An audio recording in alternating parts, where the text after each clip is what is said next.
26/11/2008 जो कि हर एक व्यक्ति की जबान पर है, होटल ताज पर जब आतंकवादियों ने हमला किया।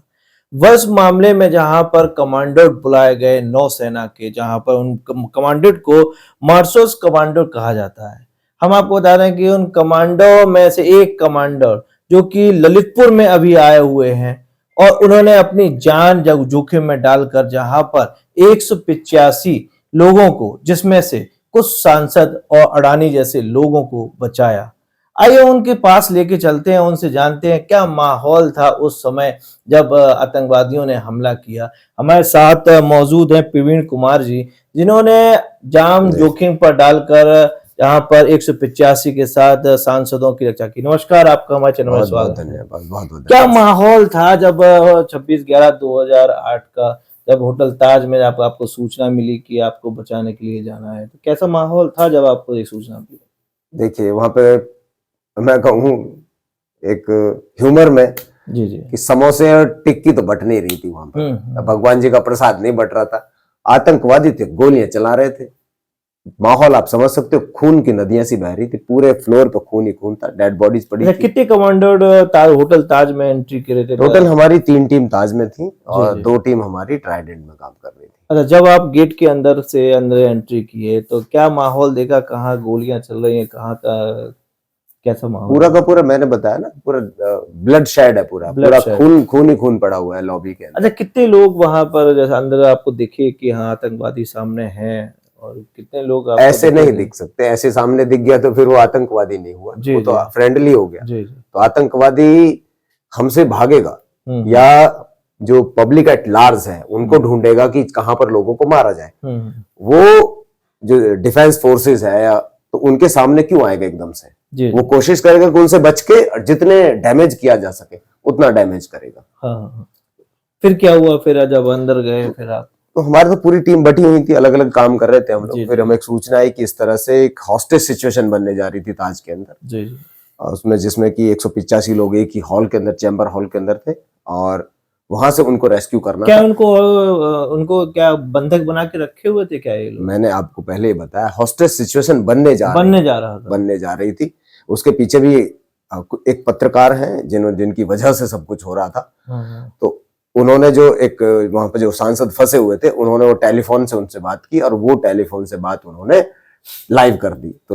तो उधर पाकिस्तान में कराची में बैठे हैंडलर थे, उनको पता चल गया कि वही कुछ हाईली डिग्निटरीज फंसी हुई है, जाके उनको हॉस्टेज बनाओ। और हॉस्टेज बनाओगे तो तुम आराम से यहां से निकल सकते हो, अपनी डिमांड भी मंगवा लोगे, सब कुछ कर लोगे। तो ये हमारे देश के लिए कितनी शर्मनाक बात होती कि हमारे ही होटल में, हमारे ही जगह पर, हमारे ही लोगों को, वो भी एमपी जो एमपीज थे और बड़े बड़े बिजनेसमैन थे, वहां पर हॉस्टेज बन जाते तो किसकी बदनामी होती? जी सही कहा। तो ऐसी सिचुएशन बनने जा रही थी। अगर हमारी टीम वहां पर बस ना पहुंचती तो।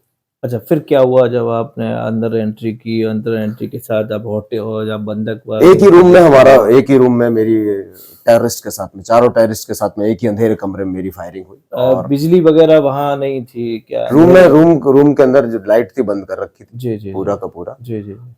जो वहां का स्टाफ था उन्होंने बंद कर दिया था लाइट। और जो लॉबी थी बाहर वाली, उसमें लाइट थी, अंदर अंधेरा था। तो अंधेरे में गए रोशनी से तो कुछ दिखाई नहीं देगा। तो उसी रूम में चारों टेररिस्ट थे, जिसके अंदर मेरा मुकाबला उन चारों टेररिस्ट के साथ में हुआ। तो उसमें पहली गोली मेरे कान को फाड़ते हुए लेके चली गई, हेडशॉट था। यहाँ हम आपको बताना चाहेंगे, जहां पर चारों टेररिस्ट जब इनके कमरे में जब दाखिल हुए तो चारों का एक कमरे में, जहां पर 4 टेररिस्ट सामने थे, ये सिर्फ अकेले थे। ये ऐसे इंसान है जिन्हें 5 गोलियां लग चुकी थी। 5 गोलियां लगने के बाद जहां पर एक गोली फेफड़े में और एक गोली जहां पर कान को भेदते हुए निकल गई है। ये हम आप दिखाएं, ये कान पे पहली गोली आपको कान में, पहले कान पे हेडशॉट है। अच्छा। तो मैं अब दर्शकों को ये बताना चाहूंगा, 2 शॉट बड़े खतरनाक होते हैं, उनसे इंसान कभी बच ही नहीं सकता। जी। पहला होता है हेडशॉट, दूसरा होता है रेस्पिरेटरी शॉट। जी। तो अगर आपकी छाती में गोली लगी है तो आपके बचने के चांसेस ना के बराबर है। हेडशॉट है तो गया। तो दूसरी गोली दोनों गोलियां मुझे लगी हुई हैं। दूसरी गोली भी लगी? दूसरी गोली छाती में लगी। तो फिर क्या क्या माहौल रहा था जब आपने 2 गोलियां आपको भेदते हुए निकल गई और फिर उसके बाद? टोटल जो फायरिंग हमारी उन आतंकवादियों के साथ में आधे घंटे तक मेरी फायरिंग चली। ये लास्ट शॉट था ये पूरा। जी जी। तो सिचुएशन क्रिएट हुई वहां पे उस तरह से, तो मैंने उनके ऊपर ग्रेनेड से भी हमला किया। मैं खुद उसकी रेंज में हूँ ग्रेनेड की, उसके ये जानते हुए कि मैं भी मरने वाला हूँ, तो मैंने वो निर्णय लिया क्योंकि मेरे पास और कोई साधन नहीं था। मेरे पास कोई कम्युनिकेशन सेट नहीं है कि मैं अपने जो बाहर टीम है उससे बात कर सकूं। मेरे पास जो आर्मर पहना हुआ है वो नहीं है कि AK-47 की गोली को रोक सकेगा। मेरे पास कम्युनिकेशन सेट नहीं, मेरे पास आर्मर ठीक से नहीं, मेरे पास हेलमेट नहीं, तो बचा क्या?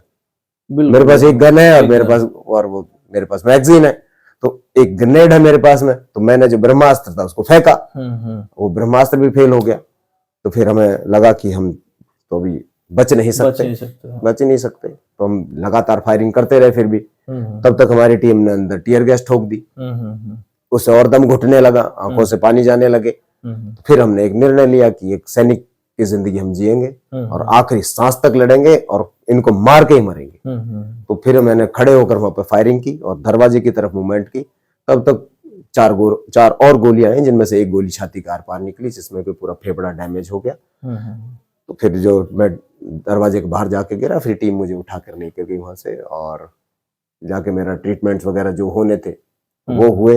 लंबा समय लगा, 19 दिन ICU में रहा। और 4 टेररिस्ट जो कि उनमें से एक टेररिस्ट मारा गया और उस कमरे से 500 AK-47 के राउंड, एक रक्षक बैग मिला जिसमें ड्राई फ्रूट्स, उनके ID कार्ड और बहुत सारी चीजें वहां से रिकवर की, जिनमें 500 AK-47 बहुत बड़ी बात होती है। और बराबर वाले जो एडजॉइंग हॉल था उसमें से हमने 185 लोगों को सेफ एंड साउंड निकाला, जिसमें कि ताज के मैनेजिंग डायरेक्टर थे, अडानी जी के मित्र थे, खुद अडानी थे, 4 मेंबर ऑफ पार्लियामेंट थे, जिनमें से 2 बसपा के थे। तो इस तरह से बॉलीवुड के कुछ सेलिब्रिटीज थी, हाँ, जो आपके आते हैं ना, उनमें से कोई नहीं आया जी। कोई नहीं आया आपसे कि बम मिल? नहीं, टाइगर भी नहीं आया, बादशाह भी नहीं आया, सिंघम भी नहीं आया, कोई नहीं आया, पठान भी नहीं आया, सैनिक भी नहीं आया, जवान भी नहीं आया, कोई नहीं आया। एक सैनिक आया, भारत का एक सच्चा सैनिक आया और सबको बचाया। यहाँ हम आपको बता दें कि जहां पर प्रवीण कुमार जी का वह माहौल आपको आमना सामना कराया कि जो 26/11/2008 का माहौल था, जहां पर आतंकवादी और इनके बीच मुठभेड़ हुई, जिसमें 5 गोलियां लगी जो कि उनके कान को भेद कर और वहीं पर फेफड़े को डैमेज कर दिया। अभी हम आपको उस घटना के बारे में जानकारी दी और हम आपको एक बात और बताना चाहेंगे, जहां पर प्रवीण कुमार जी का एक फेफड़ा अभी नहीं है इनके शरीर में, फिर भी योग के सहारे इन्होंने अपने शरीर को स्वस्थ रखे हुए हैं। उस माहौल की तरफ भी लेके चलेंगे और वहीं पर हम आपको बताना चाहेंगे कि कब से 15 दिन जहां पर ICU में रहे और ICU के बाद हरिद्वार जाकर जहां पर इन्होंने योग किया, योग के कारण शारीरिक जहां पर इनको स्वस्थ शारीरिक मजबूती मिली, और मजबूती के बाद क्या है उनका माहौल, उनसे भी आपको अपना सामना करें। फिर क्या हुआ आप जब ICU से बाहर निकले? जब लंबा संघर्ष रहा, कोई ट्रीटमेंट था ही नहीं इसका। जो एक पार्ट छोटा सा, एक लूप बचा हुआ था जी, तो वो चेस्ट वॉल के साथ में जो था, वो जो बचा कुचा था वो सील दिया। 100 से ज्यादा स्प्लिंटर्स अभी भी चेस्ट वॉल के साथ में है, और एक अरोटा डायफ्राम के बीच में है, जो कि सांस के साथ ऊपर आता है, सांस के साथ ही नीचे जाता है। तो इनके साथ ही संघर्ष चलता रहा, लेकिन कोई ट्रीटमेंट नहीं, कुछ भी नहीं। तो फिर योग के माध्यम से मैंने अपनी यात्रा दोबारा शुरू की और 4 साल तक लगातार 4 से 5 घंटे दबा के योग किया। तो उस लायक अपने आप को बनाया, उस लायक इस शरीर को बनाया कि दोबारा दौड़ सके। डॉक्टर ने मुझे लिख के दे दिया था, कभी आप जिंदगी में दौड़ नहीं सकते और स्विमिंग नहीं कर सकते। अच्छा, फिर क्या अब आप दौड़ भी सकते हैं? मैं अभी डेली 10 किलोमीटर दौड़ता हूँ। 10 किलोमीटर डेली दौड़ता हूँ, हर संडे 21 किलोमीटर दौड़ता हूँ। अब तक 100 से ज्यादा बड़े इवेंट कर चुका हूँ। दिल्ली से मुंबई 1500 किलोमीटर 15 दिन में दौड़ चुका हूँ।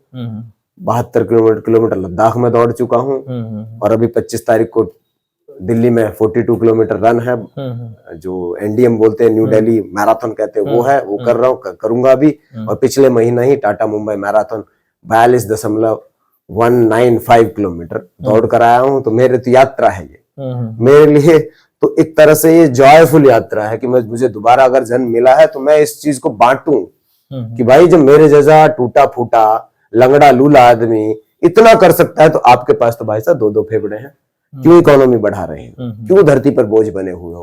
अपने जीवन को सार्थक बनाइए, इस देश के काम आइए। बहुत बढ़िया। यह हम आपको बता दें कि जहां पर एक फेफड़ा ना होने के बावजूद भी कई किलोमीटर जहां पर इनकी सुबह की दौड़ होती है और वहीं पर इनको मिला है सौर चक्र और साथ में आयरन मैन की उपाधि। यह था माहौल, जिस माहौल से आपको आमना सामना कराया और जाना कि होटल ताज के समय क्या रहा था माहौल, और उसके बाद योग से किस प्रकार यहाँ स्वस्थ हुए और किस प्रकार स्वस्थ होने के बाद कई किलोमीटर दौड़ जहां पर डेली लगाते हैं। और वहीं पर चंद्रशेखर आजाद पार्क में जहां पर कल है उनका शिविर, उस शिविर में भी आप सभी आइए और योग का लाभ लीजिए। फिलहाल ललितपुर से विकास सोनी।